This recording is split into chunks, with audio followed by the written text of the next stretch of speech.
창세기 35장 1절로 5절까지 말씀입니다. 창세기 35장 1절부터 5절까지 말씀, 우리 본문 말씀 함께 봉독하겠습니다.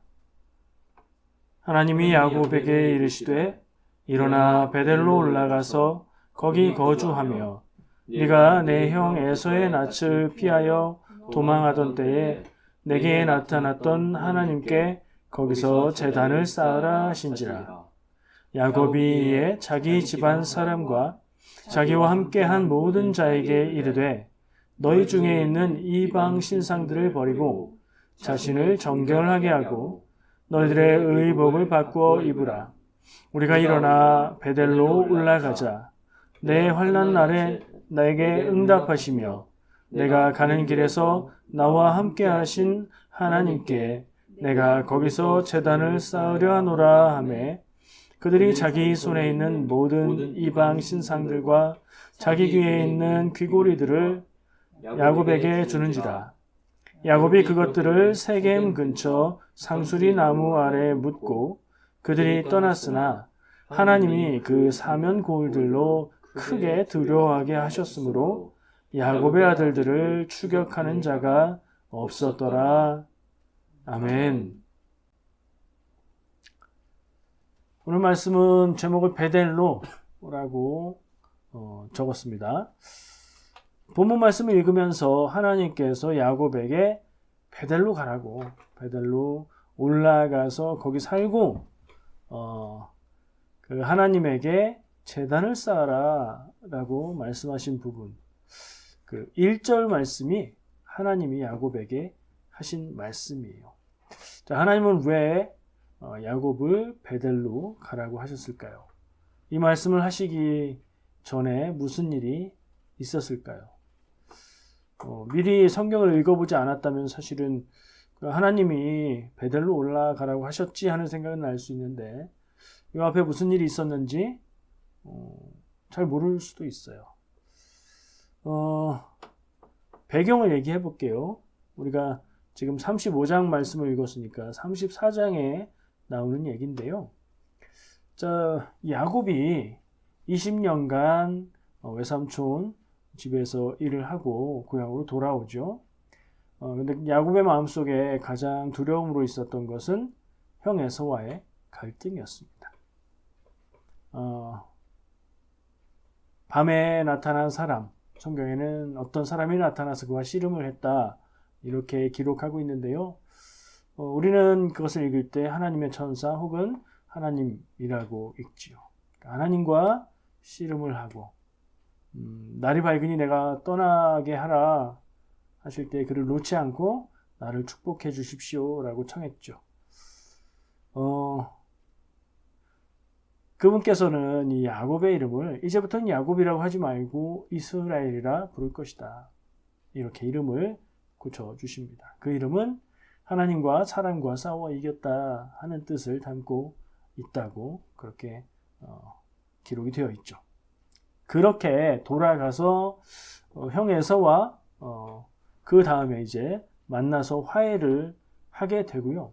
형이 같이 돌아가자 그랬는데 우리는 사람도 많고 동물이 많아서 천천히 가겠습니다 라고 했지만 형을 따라가지 않고 좀 떨어진 곳에서 정착을 하게 됩니다. 그렇게 정착해서 살 때에 사건이 일어납니다. 우리가 살다 보면 평화롭고 문제없고 일 없는 시간이 계속되지는 않죠. 무슨 일인가는 일어나게 됩니다. 때로는 놀랍고 기쁜 일이 일어나기도 하고요. 때로는 두렵고 어렵고 힘든 일이 일어나기도 합니다. 야곱의 집에 큰 일이 일어났는데요. 야곱의 집에 있던 딸 디나가 그 주변에 있는 사람들의 마을을 좀 구경하고자 집을 나서서 보호가 되는 울타리를 나서서 마을로 갔죠. 그랬다가 무슨 일을 당하나요? 그 마을의 족장, 성경에는 추장이라고 써 있는데 추장이라고 그러면 다른 상상을 하게 되는데 부족장 정도로 생각을 하면 되고요. 어떤 분들은 성주 이렇게 이해를 하는 게 더 맞지 않냐 이런 얘기도 합니다. 어쨌든 그 근처에 있던 마을에 가장 높은, 규모가 컸다면 왕이라고 했겠지만 규모가 그 정도는 되지 않았던 것 같아요. 왕 혹은 족장, 혹은 성주 아니면 추장, 세겜이라는 사람이 디나를 데리고 가서 붙들어 가서 성폭행을 합니다.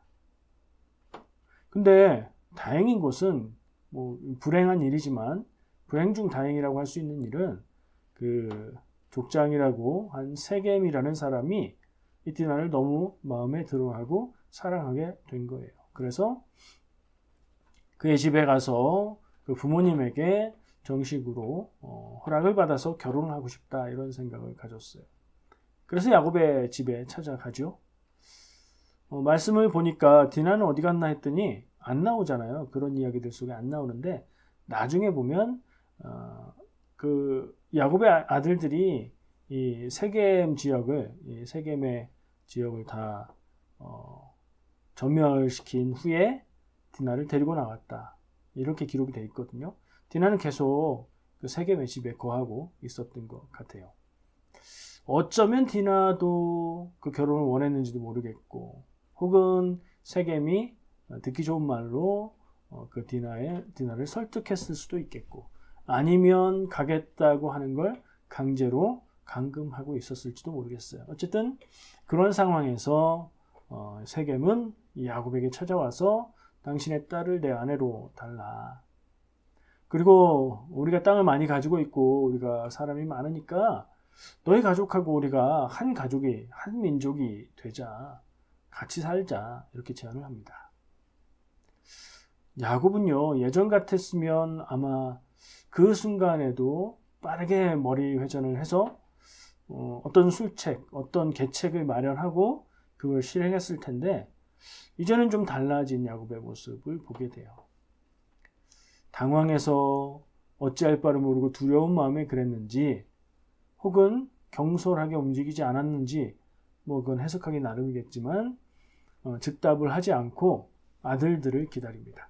아들들이 양을 치러 들에 나갔기 때문에 아들들을 기다려서 다시 한번 아들들이 온 후에 그 의논을 하게 되지요.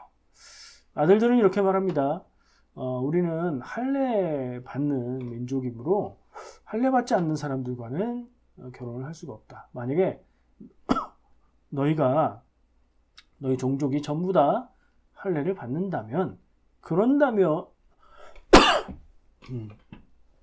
너희가 제안한 것처럼 결혼도 하고 우리가 함께 살 수 있을 것 같다. 이렇게 얘기를 합니다. 세겜은 권위가 상당히 있었던 모양이에요. 돌아가서 자기 부족들에게 그것을 이야기했고 그 부족의 남자들이 전부 다 할례를 합니다. 할례를 한다는 건 그겁니다. 우리가 상상하는 포경수술하고 같은 건데 그 당시에는 위생적으로 하지도 않았겠죠? 다 했어요. 며칠이 지났고요. 그때 제일 고통스럽고 제일 아프고 거동이 불편한 때를 맞춰서 야곱의 아들들이 그 마을을 공격합니다. 그래서 남자들을 다 죽이고요. 전멸시켜 버립니다. 그리고 디나를 데리고 나오죠. 자, 그러고 난 다음에 야곱은 걱정하고 안절부절하고 두려워하고 있는 이 큰 사고 앞에서 어찌해야 될 바를 모르고 있는 그런 상황에 이제 35장으로 넘어와서 바로 하나님께서 야곱에게 베델로 올라가서 거기 살고 그리고 거기다 제단을 쌓아라 라고 말씀하신 겁니다. 어떻게 말씀하셨을까 하는 궁금증이 들었습니다. 왜냐하면 본문 말씀을 보면 하나님이 야곱에게 말씀하셨다고만 되어 있지 어떻게, 어떤 형태로, 어떤 방법으로 얘기하셨는지는 안 나와 있거든요. 근데 성경을 우리가 본 내용들을 기억해 보면 어떤 때는 꿈에 하나님이 나타나셔서 하나님의 말씀을 전해 주시기도 하고요. 그죠? 또 어떤 경우는 좀 특별한 경우인데 하나님이 사람과 직접 대면하셔서 사람과 만나면서 아주 친밀하게 직접 대화하듯이 이야기하실 때도 있죠. 꿈에 나타나셔서 계시를 하셨던 경우는 아브라함에게 아브라함이 이집트로 피해 갔을 때 죽음이 두려워서 아내에게 오빠라고 하라고 누이라고 하라고 그렇게 했을 때 파라오에 대해서 그 사라를 데리고 갔을 때 하나님이 파라오의 꿈에 나타나셔서 그 여자를 취하지 마라. 아브라함의 아내다. 이렇게 말씀하시는 그런 내용이 나오죠. 그런 경우 그리고 그 아들 아브라함의 아들 이삭이 아비멜렉에 가서 똑같은 경우에 처했을 때 또 아비멜렉에게 하나님이 꿈에 나타나셔서 하나님의 말씀을 전해 주시죠.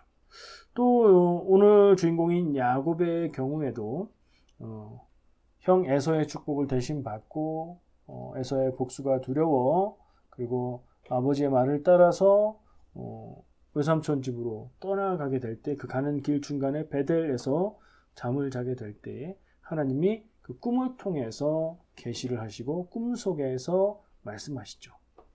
그러니까 이 꿈을 통해서 말씀하시는 계시는 이방인들에게도 나타나시고 뜻을 전하실 때 사용하셨고요. 그리고 믿음의 사람들에게도 꿈을 통해서 말씀하신 일들이 있어요. 가장 보편적으로 흔하게 가볍게 나타나는 계시를 주시는 방법이라고 생각할 수 있을 것 같아요. 꿈속에서 이건 분명히 놀라운 권능의 절대자의 어떤 계시다라는 확신까지 주시면서 말씀하시기 때문에 그렇게 느끼고 거기에 순종하게 되는 그런 계시가 나타나기도 하고요. 아까 직접 대면하는 경우는 누가 있었죠? 아브라함의 경우에 하나님을 만나 천사를 만나 대화하고 말하고 그랬죠. 모세의 경우에 하나님이 대화하듯 그렇게 말씀을 전해 주셨죠. 근데 이 경우는 흔치 않은 경우예요. 하나님과 그렇게 친밀하게 깊은 교제의 관계로 만나고 말씀을 들었던 경우는 몇몇 사람에 불과합니다. 오늘 야곱에게 오늘 본문 말씀에서 하나님이 그냥 이르셨다, 말하셨다라고 기록한 원어의 의미를 찾아보니까 그 원형이 아마르라고 말하는 아마르라고 읽을 수 있는 히브리어인데 그냥 일반적으로 대화할 때 말한다는 뜻입니다. 그러니까 그 원어를 읽어봐도 어떤 형태, 어떤 형식으로 하나님이 야곱에게 말씀하셨는지가 나타나지 않아요. 그냥 말하셨다. 꿈에 나타나서 말하셨다도 아니고 그에게 임재해서 말하셨다도 아니고 그냥 말하셨다라고 기록을 하고 있어요. 요즘에 기독교인들이 교회 다니는 사람들이 하나님이 나에게 말씀하셨어. 이건 하나님의 뜻이야. 내가 하나님의 음성을 들었어. 라고 여러 가지 방법으로 하나님의 뜻을 내가 들었다라는 것을 바꿔 말하면 계시받았다는 것을 표현하는데요. 어떤 표현들로 그걸 분류해보면 어떤 표현들을 합니까? 어떤 경우에는 직접 하나님의 음성을 하나님의 목소리를 들었다는 듯이 말하기도 하죠. 꿈에 말씀하셨다 그런 얘기를 하는 경우도 있어요. 어떤 경우에는 직접 음성의 소리나 꿈이 아니라 하나님이 내 마음에 감동으로 전해주셨다 라고 표현하기도 합니다. 또 제일 흔한 경우에는 설교 말씀을 듣는 중에 혹은 성경 말씀을 읽고 묵상하는 중에 아니면 그냥 살아가는 일상의 어떤 순간 속에 하나님이 깨닫게 하셨어. 이런 표현을 하죠. 그것도 계시로 볼 수 있을까요? 보는 이런 부분은 사실은 굉장히 주관적인 부분이라서 본인이 그게 하나님의 계시로 받아들인다면 아니라고 할 근거도 없어요. 여러분은 어떠십니까? 여러분은 하나님의 음성을 들어보셨습니까? 살면서 흔하지는 않아도 어떤 경우에는 정말 음성을 듣듯 하나님이 뜻을 전해준 것 같은 경험을 할 수 있습니다. 아주 드문 경우는 아니에요. 꿈에 하나님의 뜻을 듣거나 깨닫거나 보거나 그럴 수도 있어요. 내 마음속에 감동으로, 울림으로, 느낌으로 하나님이 뜻을 전하신다고 느낄 수도 있어요. 이런 일들이 우리에게 없지 않습니다. 말씀 듣고 혹은 생각하다가 하나님의 뜻을 깨닫고 마음에 부담을 느끼고 하나님이 나에게 이런 마음을 주셨어. 나에게 이런 부담을 주셨어. 이런 표현들로 얘기를 합니다. 근데 그걸 어떻게 하나님의 음성, 하나님의 계시, 하나님의 뜻이라고 확신할 수 있을까요? 확인할 수 있는 방법은 있을까요? 좀 확인이 필요하잖아요. 만약에 내가 하나님의 뜻, 음성을 들었다고 생각했는데 그것이 어떤 영적인 것이라고는 볼 수 있는데 하나님의 뜻이 아니었다면요. 다른 존재가 나에게 전해온 것이라면 그거 들으면 안 되잖아요. 좀 확인을 해야 되는데 사실 이거 객관적으로 확실하게 확인할 수 있는 방법은 없습니다. 여러분 이런 경험을 하신다면 어떻게 해야 될까요? 제가 92년도로 기억하는데 제가 자주 예를 들죠. 다미성교회에서 나온 책, 그러니까 이단으로 알려지기 전에 다미성교회에서 쓴 책이 기독교 서점에서 판매가 됐어요. 그 책을 제가 읽었는데 거기에 앞으로 곧 북한의 선교의 문이 열릴 것이고 북한에 전도하러 가는 사람도 있을 거고 하나님께 계시를 받았다고 하는 아이가 받은 내용이라고 하는데 그때에 너도 그곳에 전도자로 가서 근데 너는 거기 가서 순교하게 될 것이다. 이런 계시를 받았다. 이렇게 기록을 하고 있었어요. 근데 그런 일은 안 일어났거든요.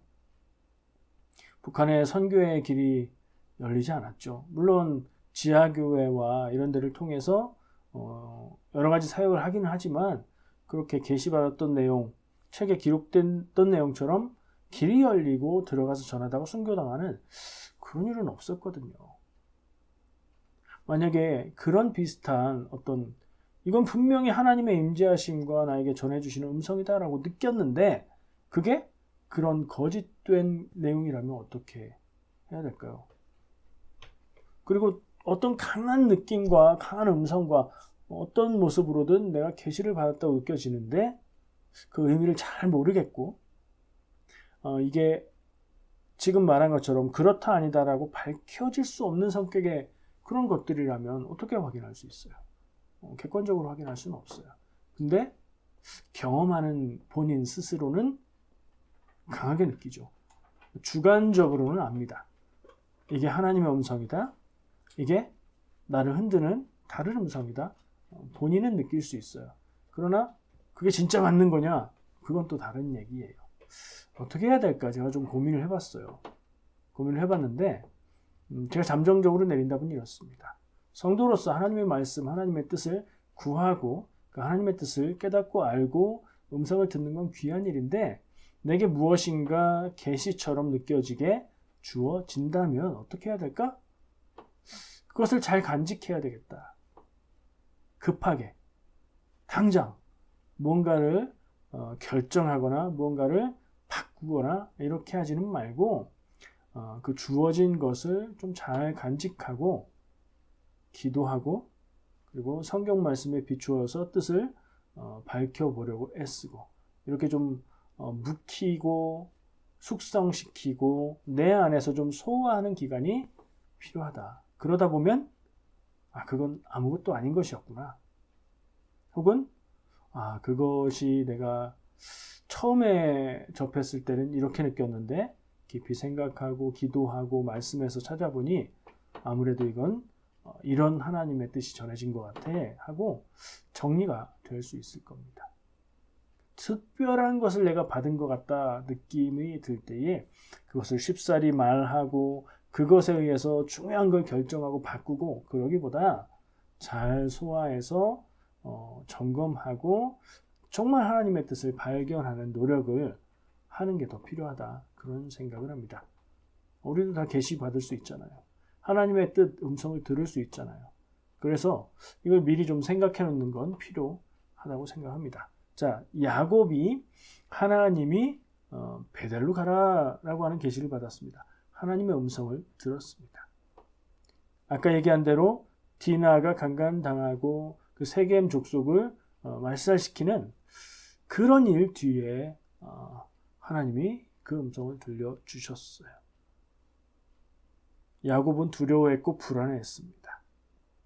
왜요? 그 주변에 있는 그 족속과 가까운 다른 족속들이 이것을 복수를 하겠다고 야곱의 집안을 치려고 한다면 야곱의 세력이 그들을 막아낼 만큼 그렇게 강하지가 않았거든요. 두려운 거죠. 그 두려움에 사로잡혀 있고 어떻게 해야 될지 모르는 마음을 갖고 있었던 야곱에게 하나님이 무엇을 어떻게 해야 할지를 가르쳐 주시는 뜻으로 베델로 올라가라. 거기 가서 살고 그리고 거기에서 제단을 쌓아라. 라고 말씀하셨어요. 베델은 의미 있는 곳이죠.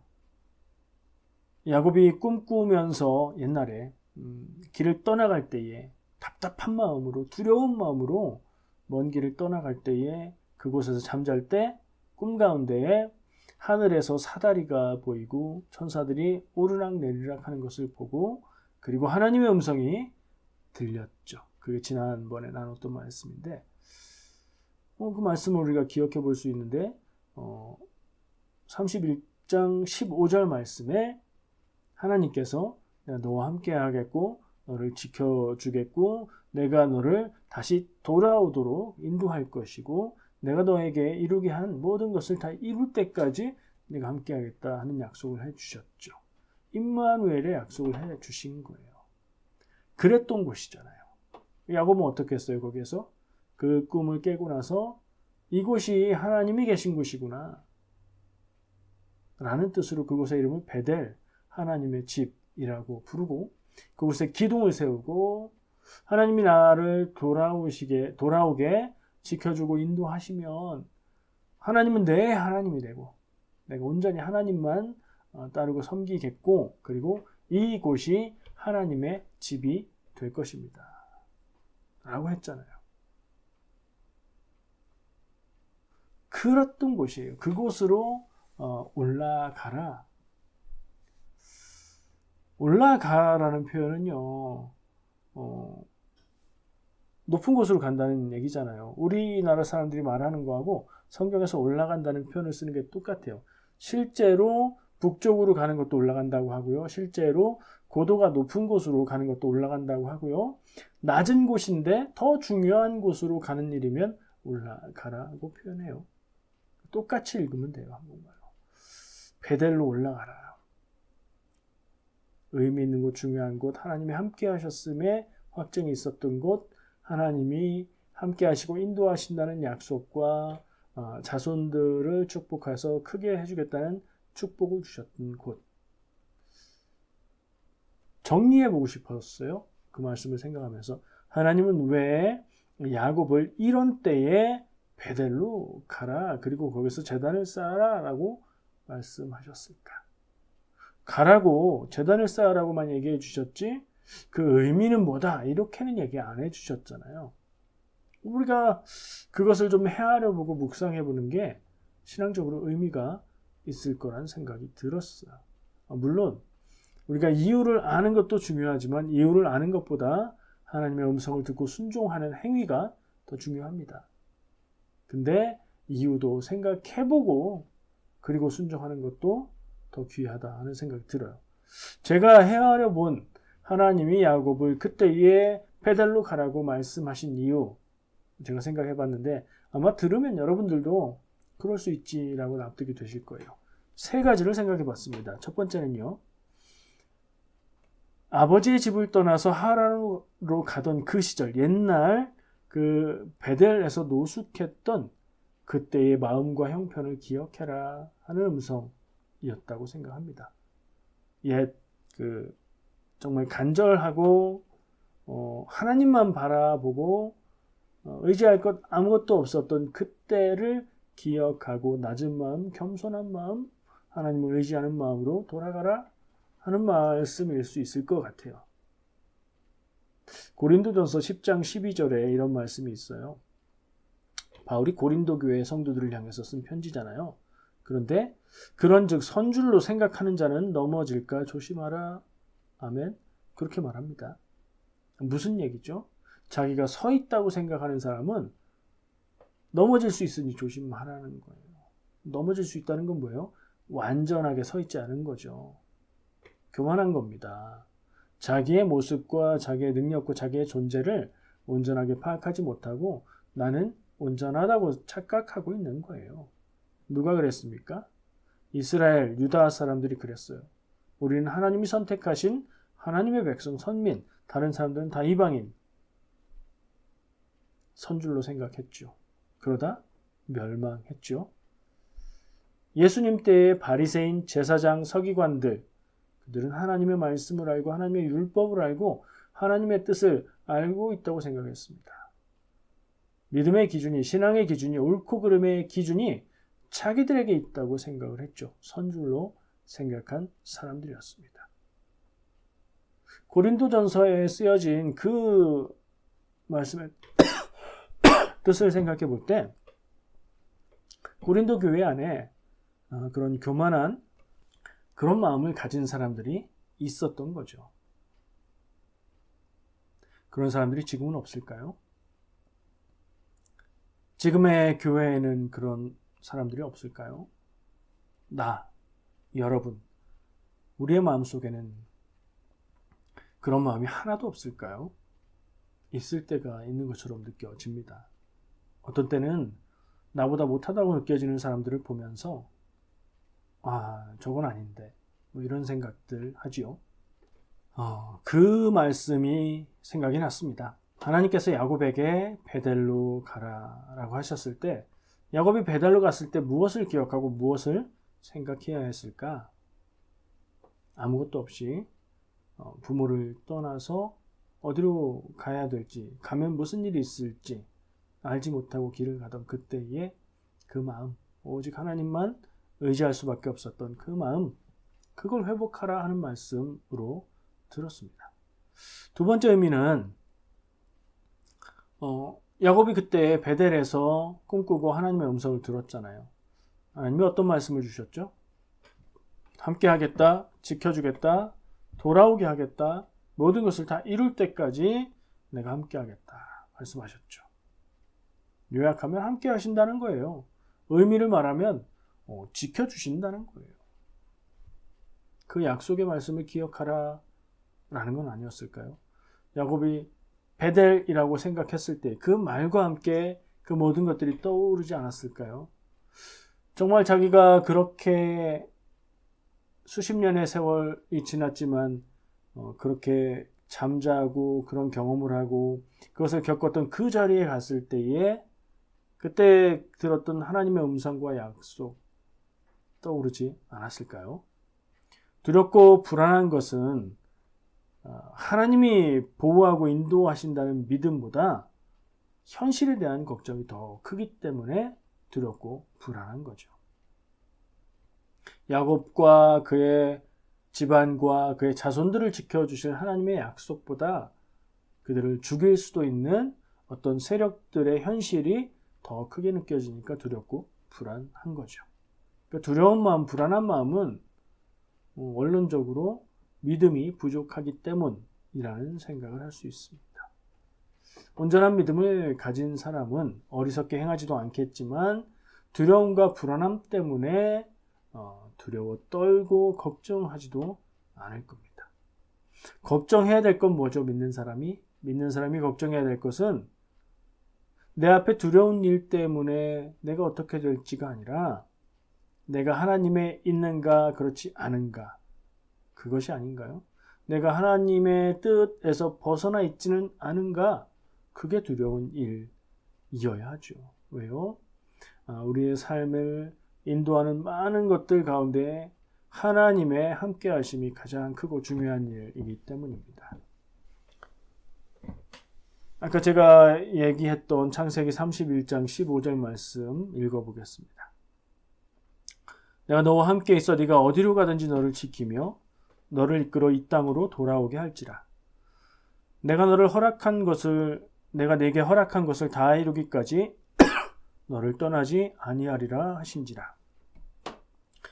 마지막 말씀의 끝에 나오는 내가 내게 허락한 것은 그 의미를 따져보면 내가 말했던 것, 하나님이 야곱에게 약속으로 말했던 것, 그것을 기억하라 하는 말씀인 겁니다. 야곱에게 함께 하시고 지켜주겠다고 하신 하나님의 약속은 일방적인 약속이었습니다. 야곱이 하나님을 부르고 하나님께 지켜주세요, 함께 해주세요 요구하지 않았습니다. 하나님이 찾아오셨고 하나님이 일방적으로 주신 약속이었죠. 우리도 믿음 안에 있을 때 하나님의 축복의 약속을 생각한다면 그건 하나님이 우리에게 일방적으로 주신 겁니다. 야곱의 약속과 똑같습니다. 그 하나님의 약속과 축복은 하나님의 길에 거하고 그 안에 살아가는 사람에게만 유효한 겁니다. 야곱에게 하나님이 약속하셨다고 해서 야곱이 하나님과 등지고 하나님과 관계없는 삶을 살아간다면 그것은 무효한 효력이 없는 약속이 되고 말 겁니다.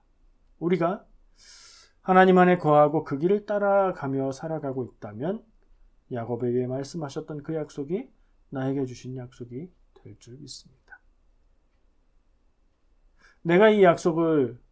나도 이 약속을 받기 원한다면 하나님 안에 거하고 하나님의 길을 따라 살아야 합니다. 그게 조건이 되는 거죠. 그렇다면 그런 너에게 하나님은 나는 너와 함께 하겠고 너를 인도할 것이고 너를 지켜줄 것이며 내가 내게 너를 통해서 이룰 일들, 사명이라고 말할 수도 있겠죠. 그것을 다 이룰 때까지 너와 항상 함께 하겠다.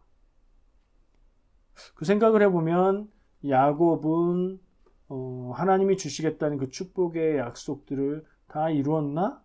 아직이잖아요. 그러니 하나님의 함께 하시겠다는 약속은 여전히 유효한 거죠.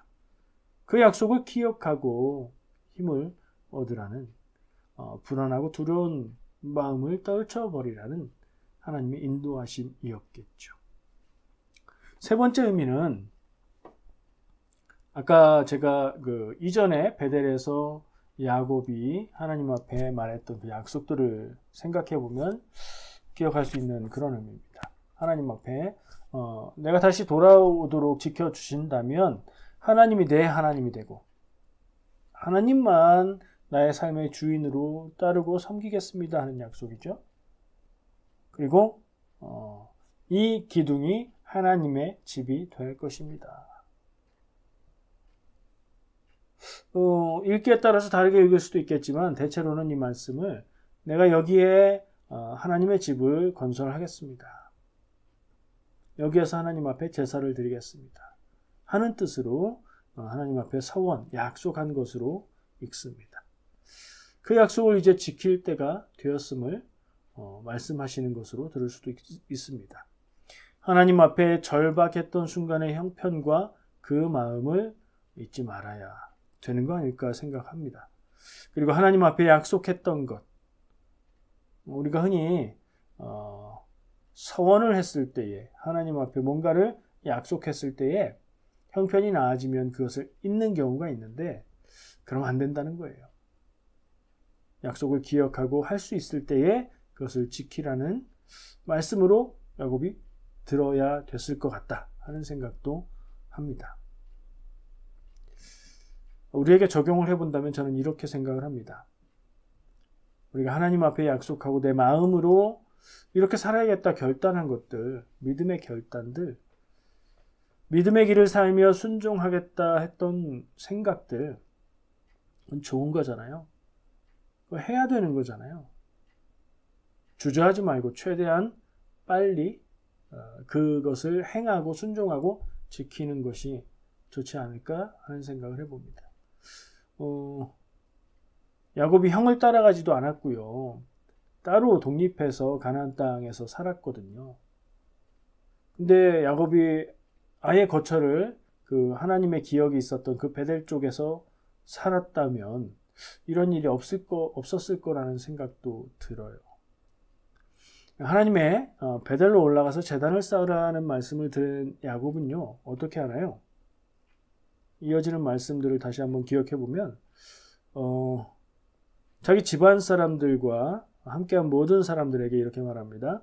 너희 중에 있는 이방 신상들을 버리고 자신을 정결하게 하고 너희들의 의복을 바꿔 입으라. 그리고 올라가서 베델로 가서 그곳에 제단을 쌓고, 제단을 쌓는다는 얘기는 제단만 만든다는 얘기가 아니라 하나님 앞에 제사를 한다는 얘기거든요. 이방 신상을 가지고 있었대요. 생각해 보니까 야곱과 야곱의 부인 레아와 라헬이 라반 외삼촌 그 하란을 떠나올 때에 라헬이 드라빔을 훔쳐가지고 나왔던 사실이 기억이 납니다. 드라빔은 뭐냐면 집 안에 가지고 있었던 어떤 수호신 같은 우상이에요.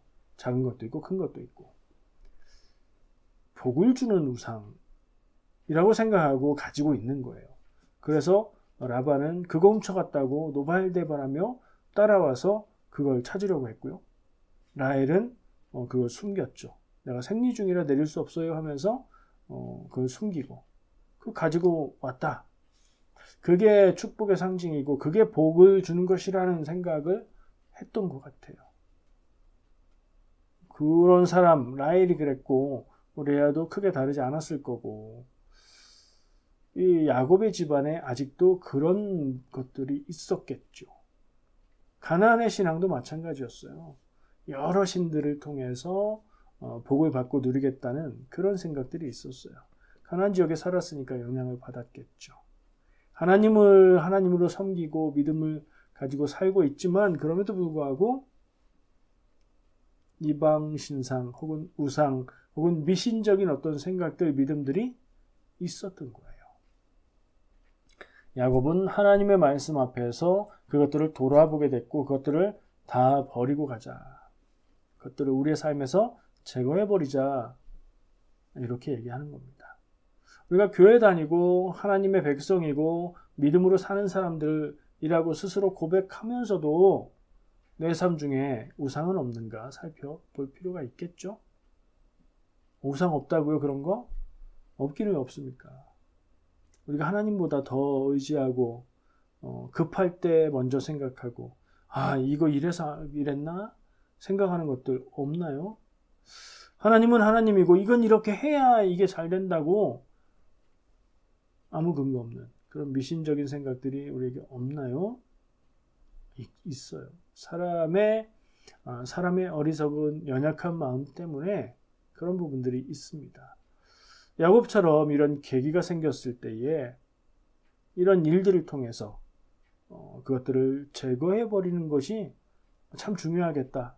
마치 청소하고 나도 또 먼지가 쌓이고 지저분해지면 다시 청소해야 하는 것처럼 우리의 믿음에 우리의 삶에 하나님 앞에 깨끗함도 계속해서 유지해 주어야 정리해 주어야 되지 않겠나? 그런 생각까지도 해보게 됐습니다. 야곱을 베델로 올라가라고 말씀하셨던 하나님의 뜻을 하나님이 직접 설명해 주진 않으셨지만 우리가 할 수 있는 한에서 헤아려 볼 때에 저는 이 정도 세 가지 그때의 형편을 기억하고 겸손해져라, 하나님의 약속을 기억해라, 그리고 하나님 앞에 약속했던 것들을 지켜라 라는 의미들을 생각해 봤습니다. 우리에게도 중요한 메시지라고 생각합니다. 우리도 이 세 가지를 기억하면서 살아야 되지 않을까요? 우리도 두려운 일을 만나게 될 건데 힘들고 어려운 일들을 만나게 될 건데 그때에 이런 것들을 기억하고 나에게 있었던 어떤 순간, 나에게 있었던 어떤 장소, 어떤 기억, 그 믿음의 자리로 돌아가고 올라가는 여러분들 되시기를 축복합니다.